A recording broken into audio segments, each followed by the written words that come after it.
Today's episode is sponsored by my friends at the National Ranching Heritage Center in Lubbock, Texas. The National Ranching Heritage Center on the campus of Texas Tech University tells the story of ranching in the American West through over 50 historic structures.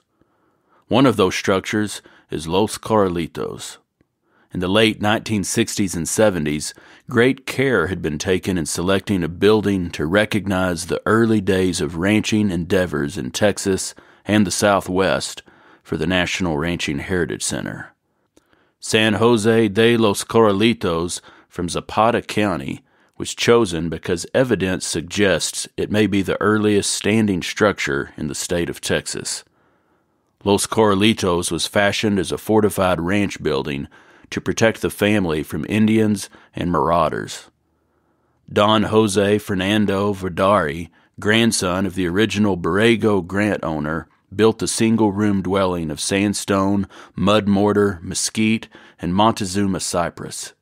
It had 33-inch walls, one door on the east elevation, no windows, 6 gun ports, and a flat 11-foot ceiling. Ranching was an important way of life for the Spanish settlers, many of whom saw it as their heritage. Driving cattle into what is now the American Southwest began in 1598, when 7,000 head were pushed north from Durango, Mexico, as part of Juan de Oñate's colonization of New Mexico. Records show that settlements on the Rio Grande from 1659 to 1682 established the first ranchos in what is now Texas. You can see Los Corralitos in person at the National Ranching Heritage Center in Lubbock, Texas. You can check them out online at ranchingheritage.org. Come experience real ranches, real stories, real heritage at the National Ranching Heritage Center in Lubbock, Texas. I'd like to start today's show with an old S. Omer Barker poem entitled Cow Country. Here is a country still unplowed, where untamed grasses lift their heads on mesas rimrock browed and canyons steeply cliffed. Here is a land that knows the pain of drought and drying sod, yet greens again each time that rain renews its faith in God. It is a proud and patient land, possessed and understood by men as sunburnt as its sand, who love and find it good.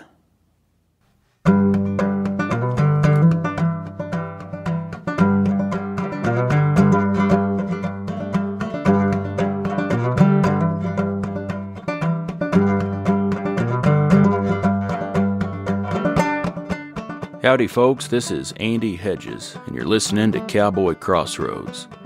On each episode, I interview a different guest and ask them to share stories and discuss music, poetry, and culture from the working cowboy West and beyond. My guest today is third-generation rancher John Lacey. The Lacey family has ranched in the Owens Valley of California since John's grandfather first came to the valley in 1870.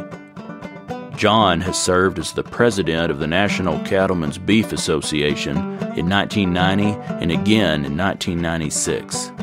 In 2000, he was a recipient of the National Ranching Heritage Center's Golden Spur Award. I sat down with John at the National Ranching Heritage Center in Lubbock, Texas, in the Burnett Reading Room, and recorded this interview. Here's John Lacey.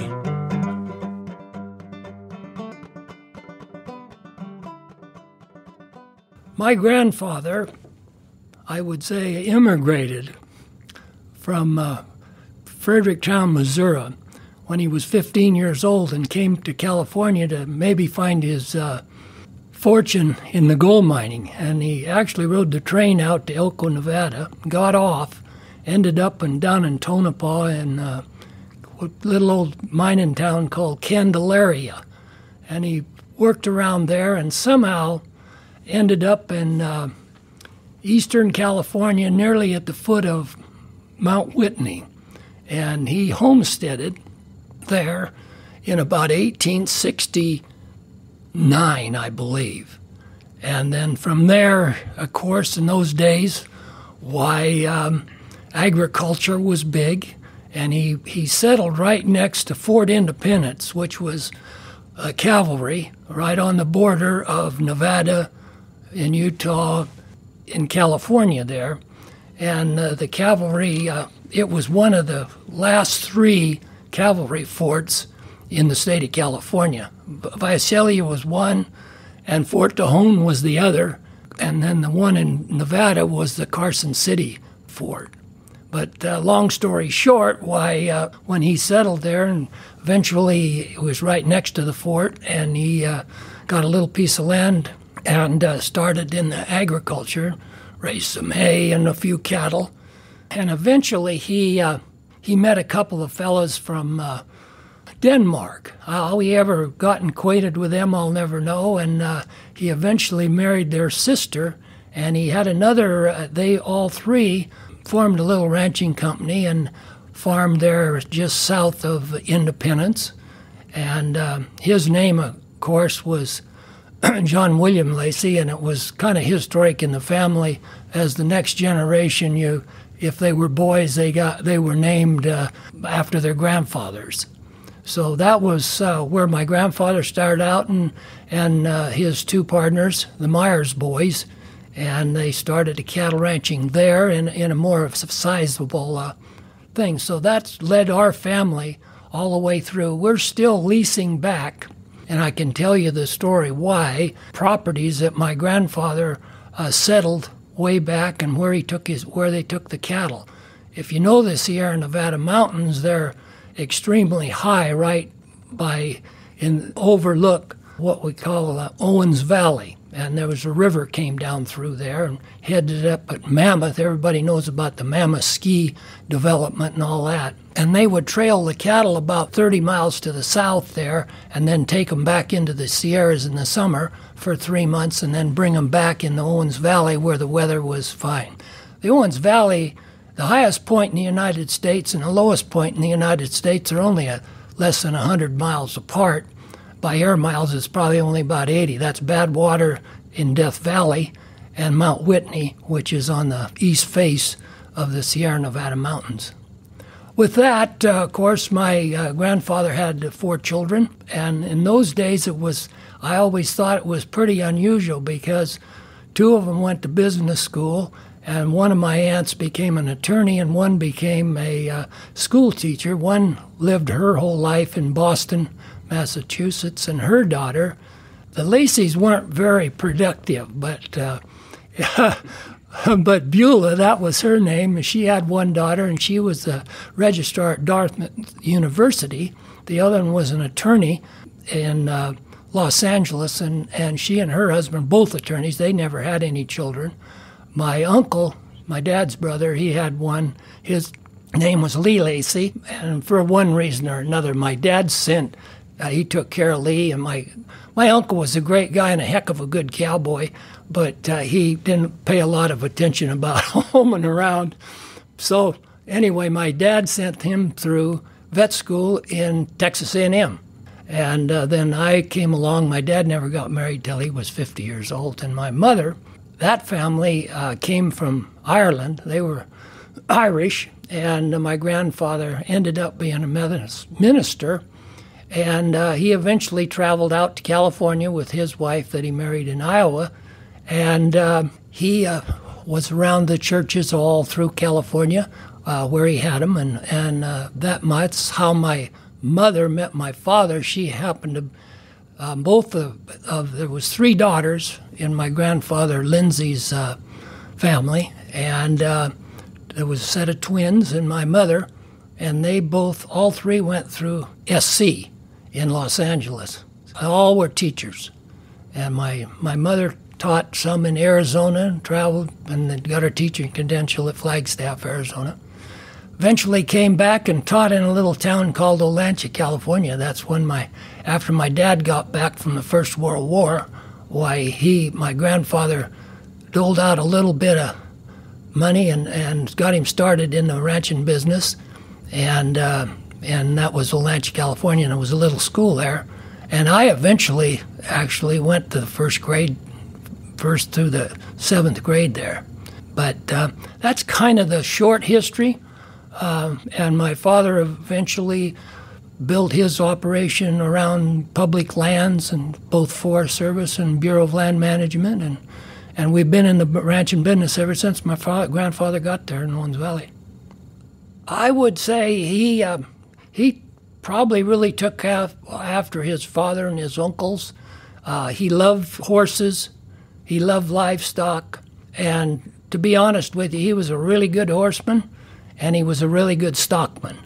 And he just loved Owens Valley, and he would have never left. My uncle, my dad took care of him, and he was a real good cowboy too, but he was a cowboy. He led a cowboy's life. He was here and there and everywhere.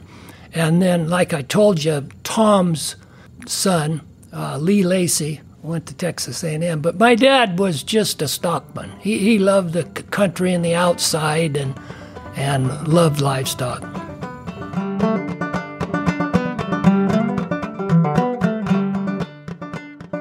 Your grandfather was also still around when you were growing up? Yes. He was still around. He was older because by the time I was born, my dad was 50 when I was born. And so he was quite a bit older, and he lived out his life in Long Beach. My grandfather, how he got back down there or not, I'm not real sure.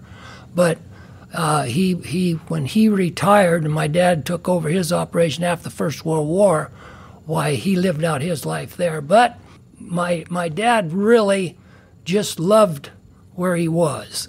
And so when I was raised, I didn't really know my grandfather that well, but I do remember him coming up to the ranch there a time or two. Now, my other grandfather on my mother's side, I knew him well. He was eventually a retired minister, and he lived with my dad and mother until he passed away when he was about 95. Both my grandfathers were 90 plus when they passed away. So anyway, both had a good an influence on me. Especially my dad's father was more or less through my dad. My mother's grandfather took me out, taught me to hunt and fish, even though he was a minister. And he had seen a great deal of the western part of the United States and Ireland. He jumped on a transportation when he was 90 years old and went back to Ireland, to Dublin. So he was really an active guy, and he lived with us until he was 95. And he probably would have lived longer, but he went in for a gallbladder operation. Doggone it, they got an infection in those days. But anyway, that's kind of that part of the family. And then after that, why, I was encouraged and really never thought much about anything through high school and on into college, but to come back to the ranch. I've always loved the things my dad loved, and he encouraged it. And the only thing I had between me and the ranch was if I didn't get a college education, there'd be another job somewhere else.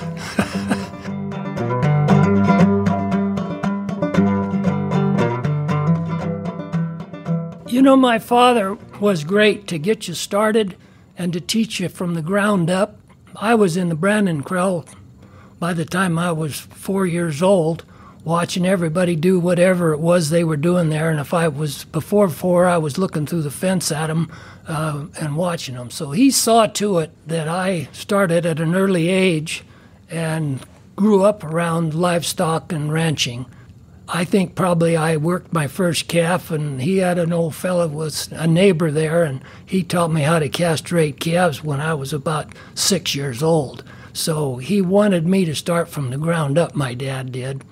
He was an exceptionally good horseman, and I always dreamed about being in the horse business, and his love of horses and everything. But I always remembered when I was young, I had a little old horsey. My first horse was named Pacey, and I used to ride him. He had a little saddle for me, and I used to ride up around the house there all by myself when I was about 6 years old, and I'd chase the dogs up by the neighbors there. And one time I fell off, but old Pacey knew I was a good guy, so he stopped, and I had a heck of a time crawling back on that old Pacey horse. But anyway, my dad really was interested in having me come back and learn the livestock business, encouraged me at every step of the way.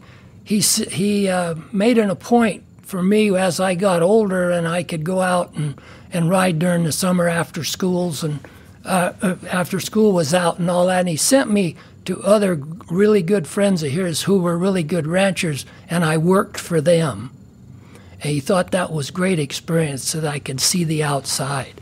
Probably it cost him a little bit of money down on the end because I worked for a fella that raised some quarter horses that actually was the old gray Bradger breeding from down at the King Ranch. And so I got a love for horses through that way. My dad, he always had good horses. I don't know where you'd find those, but we had to ride all the old stuff that happened to come. A lot of people in California, they got some older studs, thoroughbred studs, and turned them out in the deserts of the Mojave Desert and around out there, and they crossed with the wild horses, and we'd capture those at young, bring them in and break them. They were pretty good horses, all right, and tougher than heck, but they weren't the horses that we have now. But my dad made me ride all those doggone old things, and all us kids, we had to ride them all. And I made up my mind when it was my turn to make a decision, I was going to start raising quarter horses. And I got it from that one experience, my dad sending me up to work with this fella that raised quarter horses. And they came from the King Ranch, his earlier breeding. So, it was Wilford Partridge in Big Pine, California. And they were ranchers there, old-time family ranchers that went in there. The history of Owens Valley in particular, a huge change came in about 1905. And at that time, the Los Angeles Basin was developing the city of Los Angeles, and it was spreading out. And there was need at the time to get a water source. And so they came up to Owens Valley and started buying the ranches up that had water rights. And the Owens River came down through there. And most of the ranchers, in the end, after about 30 or 40 years, sold out their water rights to the Department of Water and Power. But they put the aqueduct in by 1910 in Owens Valley and took it to Los Angeles. A lot of the ranchers just stayed on their ranches and leased them back from the city. There's some of the ranches there that have been leased since 1910, 1915, 1920, and they're still on them, that they sold them out to the city. And the city was real good to the ranching community there. A lot of the irrigation went out, but if you know Owens Valley, the mountains are anything from 12 to 14,000 feet to the west, and the east has mountains that are up to 10 to 11,000 feet, and it's a real deep valley. It's one of there was a documentary made years ago about the deepest valleys in the world, and Owens Valley is one of those. But the water rights and those kinds of things, once the city took them out, it's a sub-irrigated type of a valley, and the water comes underground off of the Sierras and comes up in the center of the valley. And you, at one time years ago, why, if you dug a well there, it was an artesian well. So, long story short, the grasses are perennials there, and when we leased it back, even though you don't irrigate it, it has rough grasses. They're not comparative to some prime native grasses that come in California over in the San Joaquin Valley, those annuals, burr clover, fillory, all that kind of stuff. But there are grasses that cattle do well on in the wintertime with maybe some supplementary feeding, and it's been a good place to ranch. I would say that, we probably thought about leaving a time or two. My dad always was looking over the fence. He was broad-minded, and he loved to see other ranches, and he took me when I was 14 years old to go look at ranches that maybe someday we might want to buy and leave Owens Valley. Well, we found several of them, but, we never did leave, except one time during my lifetime after my father passed away. I still had that same bug, and I bought a ranch in Montana and loaded up my mother and my wife and the family and moved to Montana for about 3 years. We owned a ranch for 7 or 8. We loved it, but it was a little bit colder than Owens Valley. It was out of Dillon, Montana. And of course, things happen in your lifetime, and if you look at them positively, it was a positive move for us. We learned a lot. It came about this 1974, 3, 4, and 5 devaluation of the cattle market, and we had people that we'd sold some property to, and things happen, and they had to either have us come take them back or do something else with them. So we made a decision. I made a decision we'd come back to Owens Valley, and so we sold the ranches in Montana and moved back, and we're the same now as where my grandfather was. It was just a story that worked out fine. We had a great experience, and we've operated in California ever since. And we've spread out a little bit. I mean, we've run cattle all around the country, but that's kind of the ranch. It's really the same. The city owns it, and we operate that. We eventually bought properties over near the town of Paso Robles in San Luis Obispo County, and we operate over there now. And we have a partner, Mr. Dave Wood, and he and I have partnered on different ranches and expanded our operations. We actually lease some of the old, really historic Spanish ranches, like the old Tejon Ranch. We run cattle on the old Tejon. We have for 20-some-odd years. We have another one, the San Emilio, was a pretty famous ranch. The Kern County Land Company was a famous ranching group who were generated there in Kern County, and they were a wealthy ranching community almost, and business. They were big all around Bakersfield, farmed a lot of ground, but they were the ones that owned the San Emilio Ranch, and we lease that now. It was sold to a conservancy, but we've leased it for over 25 years. So that's our story, and then we lease part of the old Sway Ranch over in Santa Barbara and San Luis Obispo County. I've found out leasing sometimes works out well, but one of the old fellas that won the Golden Spur, the Dresslers family, old Fred Dressler, he was a real good friend of my dad's. They were both active. Fred was president of the National Cattlemen's Association, and my dad was very supportive of the National Cattlemen's organizations, and he traveled to meetings, and he and Fred were great friends because Fred was just across the border in Nevada, right on the Sierra foothills up there.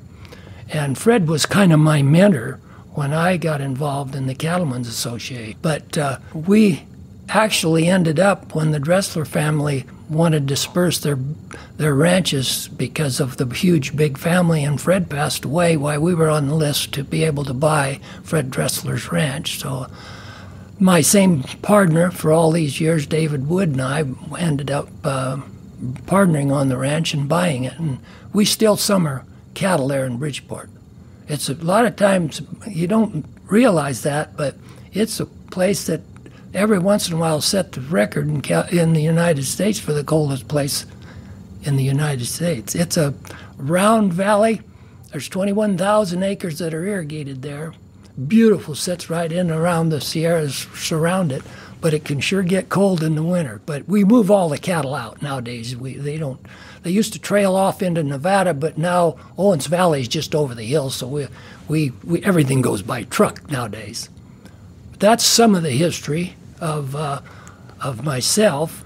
The reason I like to talk about the horses is when I got out of college, as I told you, my dad, I had to ride all those ones that didn't mind very good.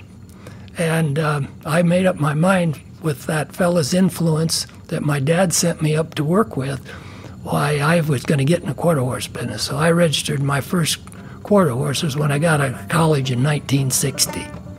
And I've raised them ever since.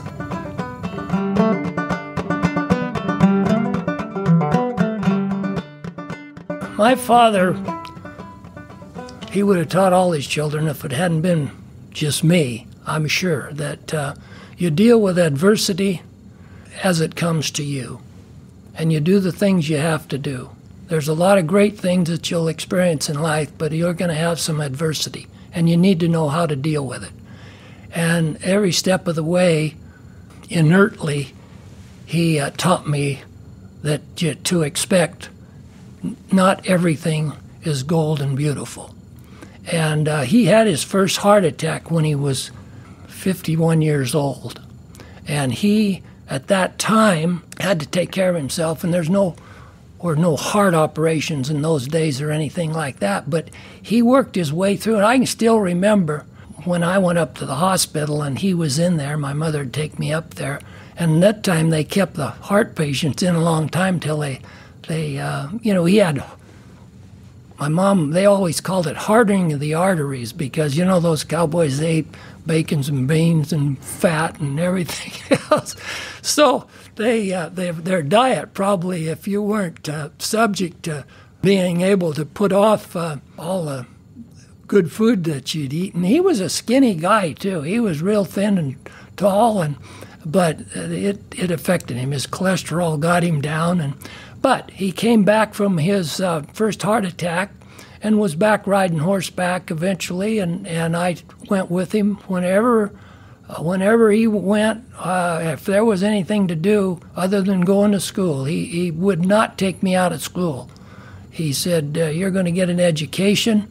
And, his dad made sure he and his brother got educations. They, like I told you, they went down to Long Beach and went to business school when a lot of people weren't getting educations. And my grandfather, of course, educated both of my dad's sisters, one a lawyer and one a teacher. So that came with all of that. But my dad made sure that he just had some principles. Be honest and treat the people that you're around as you would expect to be taught yourself or recognized as. And I think I learned any leadership skills that I ever had that way. And so when my dad was getting really sick, after he got really sick the last time, but prior to that, the other thing was he was a red, white, and blue American. He was absolutely assured me that I was to go in the service, and which I did. I went in the Marine Corps, and actually while I was down there in boot training, I had a call. The DI called me in one day, and he said, your father's in the hospital, and he's got a really bad heart attack, and we're going to send you home. And I said, well, whatever. So I was still in this, going to be in the service probably, but I suppose the opportunity, my dad thought the opportunity might be they wouldn't let me go on and serve my country. When I went up, they flew me home, and I went and saw him, and he was in the hospital, and he was okay, pretty okay. And he put everybody out of the room, and he told me, you're going to serve your country. And I've always respected that. But anyway, he lived about just a couple of years after that, and he passed away. But, I think all of us, your family teaches you the principles, and that's what my dad was really great at. But he was a real quiet guy. But to what he said, you better pay attention. So that's where I learned my ranching, and he was really good with animals, and he taught me that, you were good to your horses, you were good to your cattle, you kept feed in front of them, and you treated them right, and you trained them right, and you didn't do anything to disturb their natural instincts and those kinds of things, other than if they bucked you off, you had to get back on.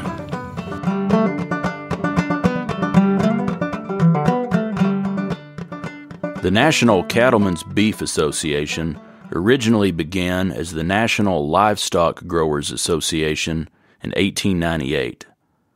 At their first convention in Denver, a rancher named G.F. Patrick from Pueblo, Colorado, presented a paper entitled The Benefits to be Derived from Interstate Organization. He began the paper by saying this: Mr. Chairman, ladies and gentlemen of the convention, belonging as I do to that profession whose members are noted for being able to do a great deal of talking in reference to subjects about which they know the least, I am glad to be with you on this occasion. As a cattleman, I have attended many times the local roundup, the neighborhood roundup, the district roundup, and the general roundup, but this is the first national roundup that it has ever been my good fortune to attend, and I notice the difference in character between this and all others is very marked. This is conspicuous for the absence of high-heeled boots, overalls, spurs, and six-shooters, which may be due to the fact that the new order of things has caused the Durham and the Lamb to lie down in peace together. This is as it should be, for our interests have always been, in the natural order of things, interdependent. Patrick went on to say this: turn in whatever direction you may, and large interests are protected by associated effort. The insurance men, the national banks, the stockyards corporations, acting under the immediate action of a board of control, speak to us with a single voice, hold us in the iron grip of a single strong hand. The single shipper, in his effort for terms and conditions, is fighting an individual battle against 1,000 combined in one, against hundreds of thousands of dollars controlled by a single mind, the will of the organization. It is an unequal battle in which the poor shipper is ground into the dust. Alone, the shipper is nothing. In combination, everything. Singly, he is but one man with a few $1,000s. Combined, he is a multitude with $1 million at his back and with the business aggression, experience, and ability of an army standing to support him. John Lacey is the only person to have served 2 terms as president of the National Cattlemen's Beef Association.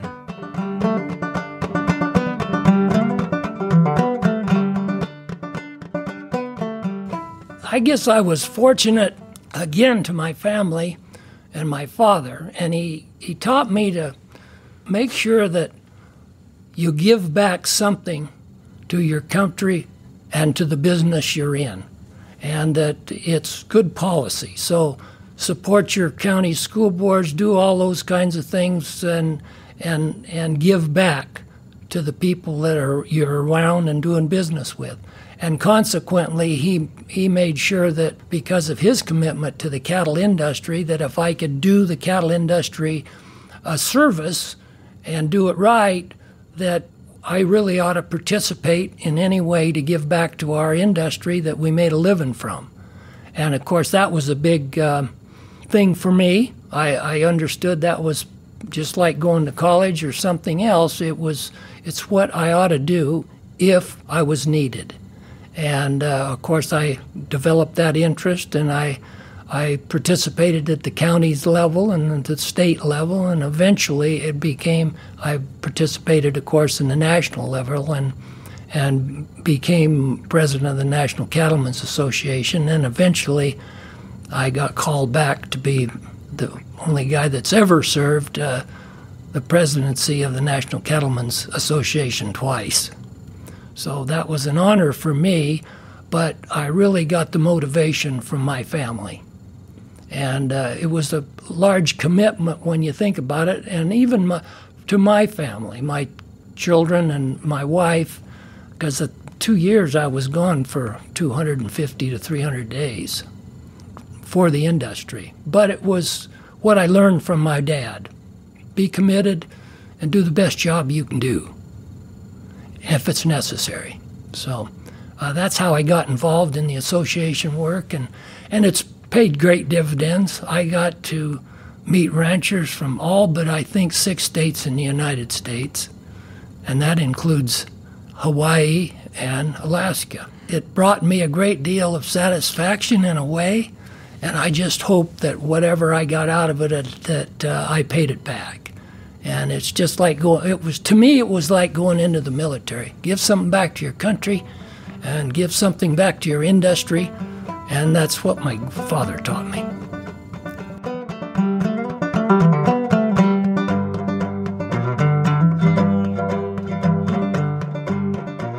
In 2003, the Lacey Livestock Company was the first California ranch to receive the Best Remuda Award from the American Quarter Horse Association.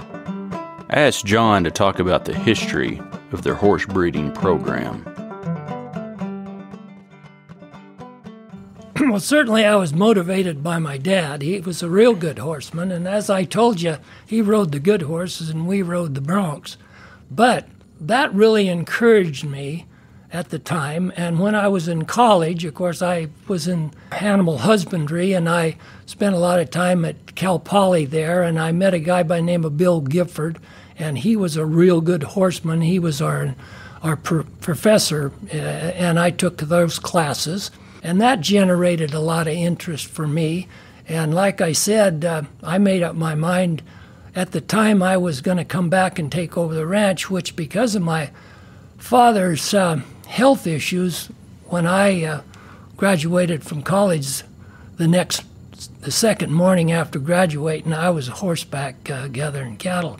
And I thought, and with the encouragement I had, and my dad sending me up to this horseman that had his stallion was from the King Ranch breeding, Gray Badger, I just thought I'm going to raise good horses. And the quarter horses, of course, I'd read up on them and knew the fellow from Cal Poly, and that was when the Quarter Horse Association was not anything like it is today. I mean, it had some competition by other breeders that were wanting to call it something else, but of course Albert K. Mitchell and those guys, they fixed it so the American Quarter Horse Association was the real deal. And so that brought my interest, and I figured I was going to raise my own horses. And the one thing I read up with a lot of the old breeders, and they always said that the mare can be 80% of what you get when you go to riding their offspring. And so I thought if they're 80%, then everything I keep on this ranch, we're going to ride and make sure that they're good mares with good breeding that can work and do the job that we expect them to do. So I've always ridden all mares and sold all the geldings. Now, that little trick has been very helpful to me in the fact that I have a lot of folks that love to buy our geldings. And I've not made it a big business because I love it so much, so I've probably sold a lot of my, maybe should have asked a little bit more money for. But that's been my philosophy in the quarter horse business, and I've consulted some people, and I've traded with 4-6's Ranch and Jim Clements down at the King Ranch. I've made myself go and talk to them about horses. And the Pitchforks, I've been there and talked to those guys, and other people that raise horses. So I've tried to breed horses and learn what the mares do, because even years ago, Gray Badger and some of them, they throwed something you had to be careful. They allowed buck you off on a cold morning. And so I'm really careful about our mare selection, and that's why we ride them. And then, of course, lately we've had quite a demand for some of our younger mares, and we sell some of those too. We're not big breeders. We probably breed from 12 to 16 mares a year. That's what we do. And I've got a waiting list that to buy our colts, and that makes me think maybe we're doing the right thing. And I've been a big proponent of Colonel Frexel's horses and Little Peppy. They're a little cold back, years ago, had that reputation. But when Buster Welch was riding them, he was such a good cowboy, and I've always been honored that Buster Welch came out to see me one time and look at the ranch. I felt really honored, so I got to meet him. But I'm a real good friend of John Welch's, by the way. So I read a lot of the books about all the good horse breeders. I can't, off the top of my head, tell you, but they were the original starters of the quarter horse, American Quarter Horse Association and breeders like Mitchell's and those. And I've tried to make sure that I picked the important things that made great horses. And I was always partial to the Colonel Freckles. I've owned two sons of Colonel Freckles and one of the Pepe's offspring. And it's very difficult nowadays with all the shows and things to try to find a really good stallion without paying an arm and a leg, which it's hard for a rancher to go out and compete with some of these people that want to ride them and show them. But we've kept to that, and I think it's paid off. Gay Bar King was another one I was really partial to. I owned a son of his. A lot of our mares go back to him. I bought him out of Texas here, and he was a great horse. And so our breeding is concentrated in his breeding. And as far as the Colonel Freckles are concerned, their disposition is really good. They got plenty of cow sense. I've always wanted to make sure that anything that we kept to raise can run fast enough to head a big old fat calf off. I don't want something that's just bred to cut a cow that can't run and head one off if it gets away. And I've brought in some mares early on that had running breeding in, and I liked the chicks Beduino. And they were calm enough to get them break to make cow horses out of. And so I've integrated that in my horse herd my mare band years ago. And so that's what we have. We've actually ended up raising some horses that have, in the roping arena, that have made some great reputations for our horses. And I had a Pepe San bred horse that I bought from the Spade Ranch's old Dub Walter, who's a winner of the Golden Spur, who was a very good friend of mine. And I'll have to tell you a funny story. I went out to the Spades out there with him, and he had the mare band. I wanted to buy a filly. So we're driving out through the brush out here at Lubbock at the Colorado ranch out here. And boy, I saw this pretty gray mare, and it's got a pretty colt running behind it. I told Dub, that's the one I want right there. You send her out to me when it's time. Well, old Dub had a great humorous streak in him. So we wait till, this was in this early summer. So in the fall of the year when they got him weaned, why, I got a call from Dub, and he said, hey, I'm loading out a filly of yours on this cow truck's coming out there to the Tejon Ranch, and I can get it that far. So I said, okay, I'll go pick it up. So I get a call from there. It was there, and I go out to pick it up, and this stud colt jumps out of the truck. So I get on the phone to Dub, and he said, I thought you knew something about horses. You don't know the difference between a stud and a mare. But to be honest with you, I came out ahead because that was one of the greatest little studs we ever had. Smart. He's a little Pepe bred horse, and we've raised, he just went sterile here a couple of years ago at 26. A lot of our mares go back to him. He's had some offspring out of one mare we had, was a King Fritz bred mare. Oh, there's about 3 of them that made over $200,000 in the arena.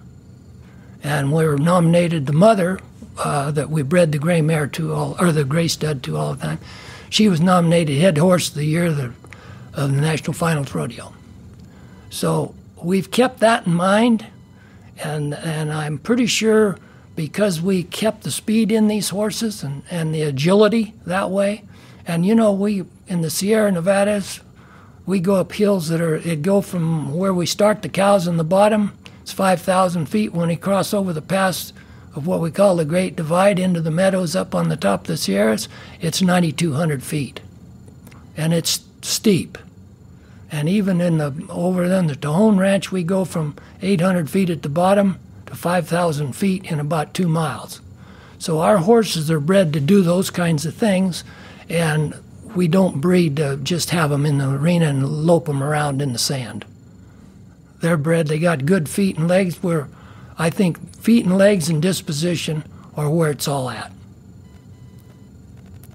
So that's kind of my horse story, and we're still doing it. And my boy loves it, and we're continuing to, we're going to keep breeding them.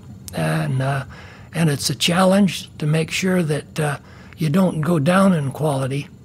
But I think the quarter horse industry in itself, since I got my first mares in the 60s, have made great strides in the quality of the horses and the breedings that you have that you can go to and make the kind of horses by breeding the mares and the studs too. And every once in a while I'll get some semen from 4-6s and breed some mares, or like I said, down at King Ranch, or other really good breeders, and I'll breed some of my mares and integrate that cross into our mares that I might not be able to afford the stallions without doing that. So we're coming down here I hope this year and pick up another horse. I've been talking to Dr. Blodgett a little bit and Jim Clements a little bit, and I'm hoping we can bring in some from one of those two great ranches, another stallion.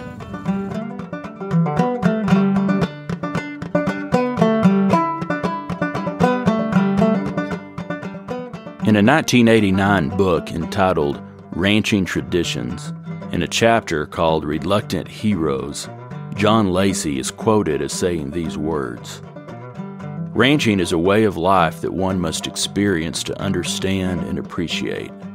I ranch because the business is a constant challenge. Each day brings new facts and circumstances that must be dealt with, without the aid of a rule book or guidelines. Ranching keeps me outdoors and gives me a hand in nature, which is very rewarding to me. Above all, the people with whom I associate are basic and down to earth, and their word is their bond." I asked John to talk about how he's passing this tradition on to the next generation. My son, of course, his name is Mark Joseph Lacey, and we actually had an uncle that worked for my dad, not on his side of the family, but on my mother's side. And that's why Mark deviated a little bit different from my dad's name was Mark Buckner Lacey, but my son is Mark Joseph Lacey. He loves the ranching business and has ever since he was a little bitty kid. I tried to do the same things that my dad did in managing my growing up and me managing Mark's growing up, and I hope that my wife and I have done a good job, and in our opinion we have.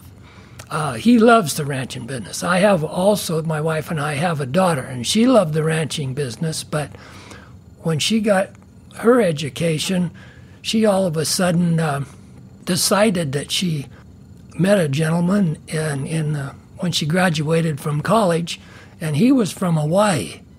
So she moved out, but she was getting to be a pretty good horse person, and she's lived in Hawaii her whole life. I can tell you a little bit about her background. But Mark always loved, and he went to Cal Poly, came back, and I tried to use the same, I don't call it psychology, but the same communication with Mark as my dad with me, and to be kind to animals, know the good ones from the bad ones, treat all your people that work for you in an upstanding, open manner. Give them all the responsibility that you can to get the most out of everybody. And so Mark, he never had any other idea, like that he wasn't going to come back to the ranch. I have to tell you one thing. My dad was a way better horseman than I ever was. I don't know why. I was always maybe a little bit too on the go and too nervous. I could ride one, but I wasn't a really good horse, what you'd call trainer, kind of. My dad just did it naturally. My son's the same way. He kind of took after my dad. He's a good horse trainer, and he takes a lot of interest in that, along with trying to manage the business. I've been one, my dad always gave me lots of responsibility. My uncle did too, and I guess Mark, I turned him loose early. He manages the ranch over in Owens Valley, and I've been managing ever since he got out of college the ranches that we have outside and our partnerships outside Owens Valley. he's geared now to take over. I haven't retired yet. I haven't told him that I'm going to, but he's been able to develop himself. He's in the whole aspects of things, and I'm sure he'll go on. Unfortunately, he has 2 daughters, and so he'll have to depend on one of those maybe one of these days that will be married and raise a cowboy for himself. So, but right now, he's the girls. In fact, Katie just graduated from Oklahoma State University, and she's back working for them in their one of their departments, and she's going to work back here in Oklahoma for a while. She really liked Oklahoma State. She just graduated this summer and went back to work for the university. So we're looking forward to her coming back. But she rides, and we have the other granddaughter is the real horse person. I'm getting her broke in. She has a physical problem, and it's very, very unfortunate because I know she would have been a cowgirl, but it's just because she has the MS. But she loves the horses. She went to college. She's back, and she works, and she's quite handicapped. She uses a walker and a deal, but hell, she jumps on an airplane and flies back to see her sister and all those kinds of things. And she's taking over. I'm trying to break her in on all the horse things, which she loves to do, and she has a job in town also. But she does it with quite a handicap, and I'm just amazed. But she is the horse person, and she's memorizing all of the right things, and maybe how to pick our stallions. And she got her first mare here a couple of years ago, and so I'm anxious to see how she takes care of it. But she's the interested that way. And Katie, the other one, I'm sure she'll be back to the ranch, but she's getting great experience, and I see that as the same as my dad and Mark looking at it that way, sending out your children to see how other people do things. And I'm sure Katie is going to learn a lot at the university back there of working and the responsibilities and those kinds of things. And that's the same my dad did with me. I sent Mark out. He worked for other ranchers in the summer when he came from college. Even though I might have needed the help, I sent him out. And he worked for other good ranchers that had good cattle and good horses. And so he has a great love for horses. We're certainly trying, he and I we're trying to agree on what stallion breeding we need. So that's a little competitive thing. So we'll see. But anyway, Mark is well established in the business, and he loves horses as much as I do, and I'm sure he'll keep the breeding program going, and he will continue ranching.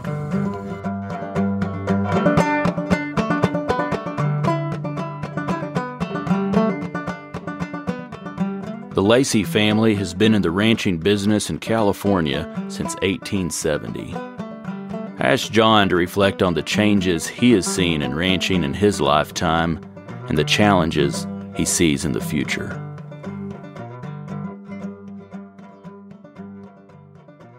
Well, that's a huge question, because the ranching business and agriculture have a huge challenge. And I look at it in a world perspective of continuing to produce food and fiber for the masses of people. But that said, I think ranching and agriculture per se in the livestock business has many challenges. Now, I think we have to be very careful that we treat the land as we'd treat ourselves, in a real respectable, environmentally progressive manner, because the public is looking over our shoulders constantly, and we have to be the best stewards of the land that we can possibly be, or we'll be challenged for the use of it by parks and recreational people and by people that don't care about agriculture, and in some natures, they just see livestock as as a problem. Not necessarily they think they're going to eat all, they want to plant buffalo where we run cattle. But that's outdated, and we have to be careful that we have great reputations as environmental stewards of the land that we operate our ranches on. I believe this industry has a great future, and we've certainly gone from the horse and buggy days to the jet airplane days. Like I said, you just look at the breedings we have with the EPDs and the historical knowledge that we can use by technology and science. From the time my dad went back, he was always a Hereford man. He loved Herefords, and he loved horned Herefords. And we ran out on the Mojave Desert with these cows, and he gauged them by how they produced, and if they had a calf every year in those days. He didn't have any scientific information on the bulls he purchased, but he knew he had to run his cows up in the Sierra Nevadas. They had to go from the deserts out on the Mojave towards that country there. We had 250,000 acres out there, and we had to go gather it. And it was nothing. When we got out of high school, I used to regret the first few days because you saddled up. We had to trail the horses out there 46 miles. He built pens all the way along, maybe 5 to 8 miles apart. And when we'd bring the cattle in the spring of the year or trail them out in the fall of the year, why we'd drive them whatever distance we needed to go, and we can lock them up at night on water and then trail them again the next morning. Well, when we trail those cattle or those horses out there, we trailed the cavy out there, and to what we called the Junction Ranch. That was on the far east part of this, where our cows ranged in the wintertime. Why, he'd get a couple of us kids, and we'd go to maybe 10, 12 miles, and we'd hit another one of those pens, and we'd unsaddle that one, throw the saddle on the next one, and ride that one until we got them damn near all the road. My dad called them getting their backs hard so they could do some work when we got to the far end of the ranch. And then we trailed those cows all the way in, 46 miles. And then then when we went into the Sierras, it was another 25 miles. So our ranches were that far apart that those cattle had trailed up and trailed back.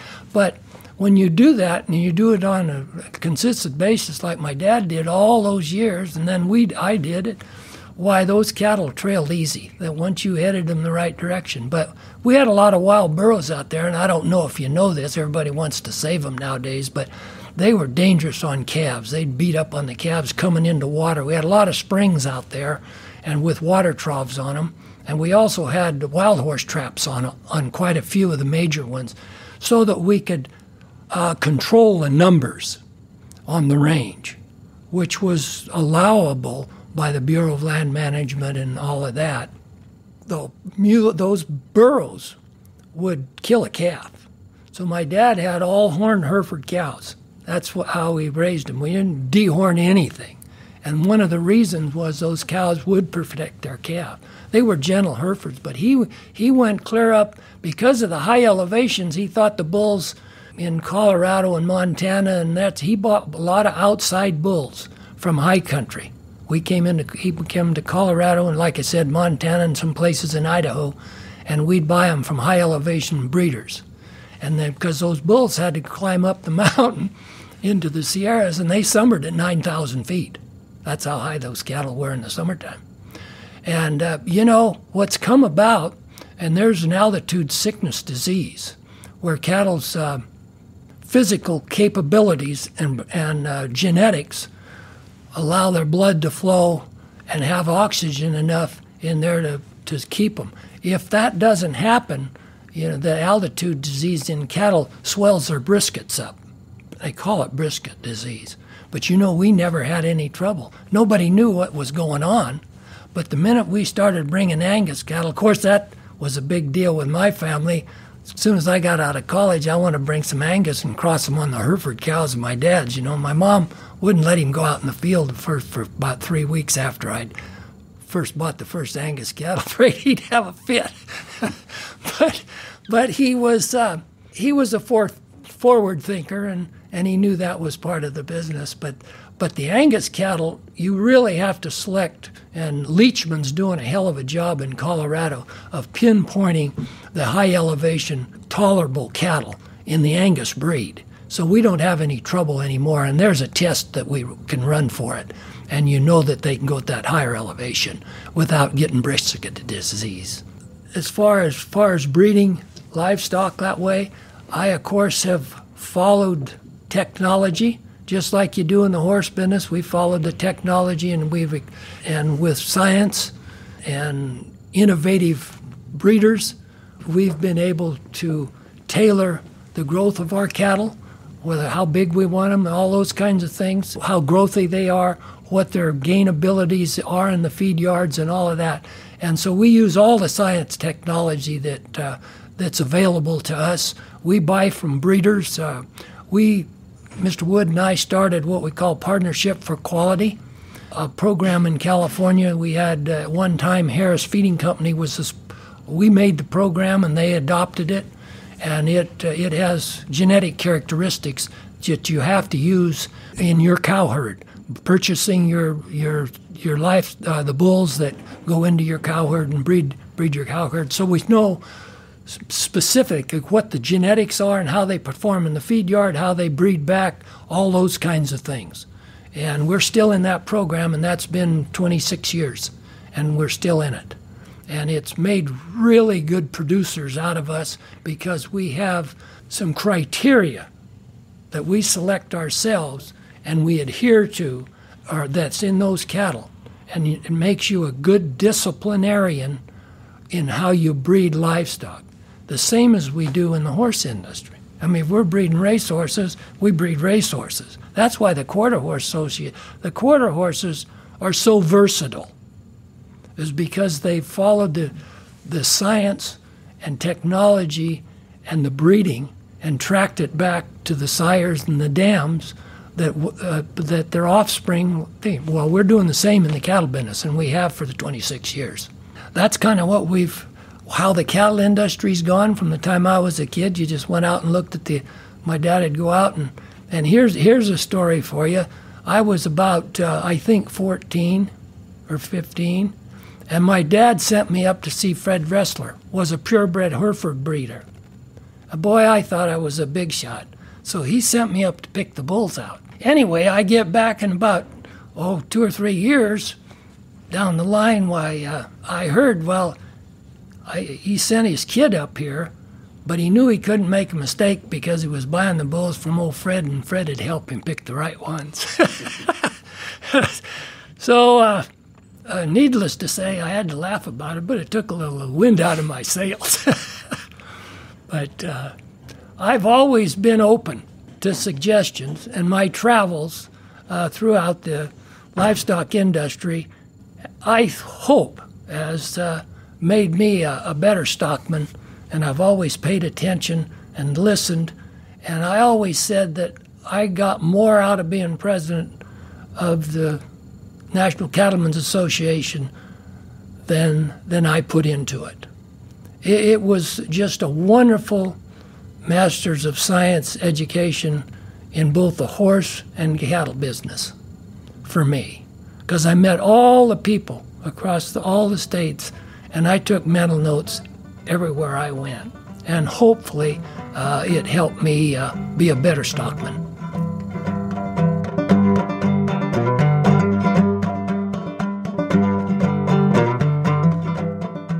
As mentioned previously, John Lacey was the recipient of the prestigious Golden Spur Award from the National Ranching Heritage Center back in the year of 2000. John and I recorded this interview the morning before the 2021 Golden Spur Awards banquet, and asked John to reflect on the importance of the Golden Spur Award.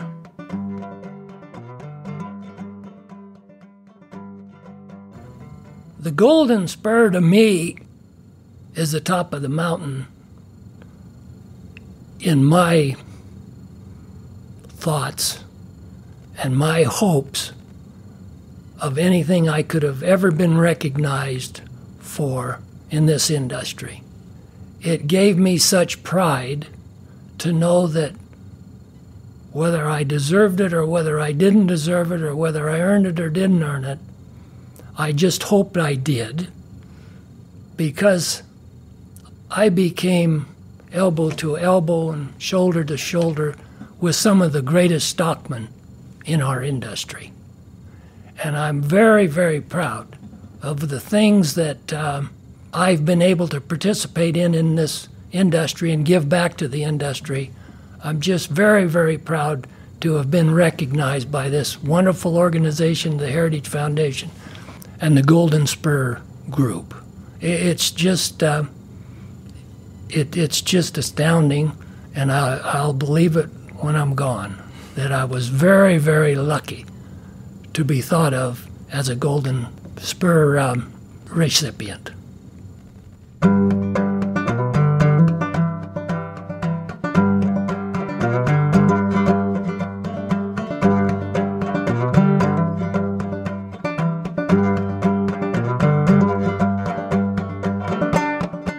All right, folks, that's it for today's episode. I'd like to thank John Lacey for taking the time to visit with me. I'd like to thank the National Ranching Heritage Center for sponsoring today's episode. You can find out more about the National Ranching Heritage Center online at ranchingheritage.org. I'd like to thank Hal Cannon for playing the Cowboy Crossroads theme music. You can find out more about Hal at halcannon.com. I'd like to thank my Trail Boss patrons Bob Kelly and Chris Ryden. If you're enjoying the show and would like to help me keep it going, you can become a patron at patreon.com/Cowboy Crossroads. That's patreon.com/Cowboy Crossroads. You can also make a donation on my website at andyhedges.com. If you'd like to contact me with a question or a comment or a story, I'd love to hear from you. Send an email to andy@andyhedges.com. Thank you for listening to Cowboy Crossroads.